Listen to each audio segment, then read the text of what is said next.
Albert આઇન્સ્ટાઈનનો જન્મ 14 March 1879માં જર્મનીમાં થયો હતો.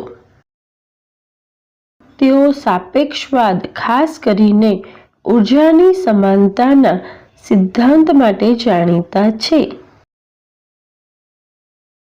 તેમના પિતાનું નામ હર્મન આઇન્સ્ટાઈન અને માતાનું નામ પોલિન કોચ હતું.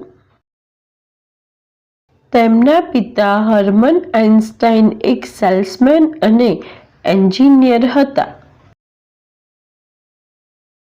તેમણે ફેડરલ પોલિટેકનિક શાળામાં ડિપ્લોમા અને ઝુરિચ વિશ્વવિદ્યાલયમાં પીએચડી કરી હતી.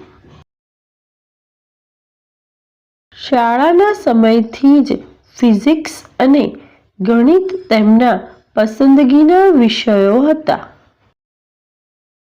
આલ્બર્ટ આઇન્સ્ટાઈને ઊર્જા અને દ્રવ્યમાનની વચ્ચે સમીકરણ પ્રમાણિત કર્યું. તેમણે જણાવ્યું કે ઊર્જા અને દ્રવ્યમાન એક જ સિક્કાની બે બાજુઓ છે. ઓરેટિકલ ફિઝિક્સમાં આપેલી સેવાઓ અને ફોટોઇલેક્ટ્રિક અસરના સિદ્ધાંતની શોધ બદલ તેમને 1922માં ફિઝિક્સનું નોબેલ પારિતોષિક આપવામાં આવ્યું. 18 એપ્રિલ 1955ના રોજ 76 વર્ષની ઉંમરે તેમનું મૃત્યુ થયું હતું. 1999માં ટાઈમ મેગેઝિને આલ્બર્ટ આઇન્સ્ટાઈનને પર્સન ઓફ ધ સેન્ચુરી જાહેર કર્યા હતા.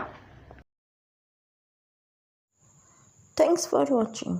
Do like, share and subscribe to my channel.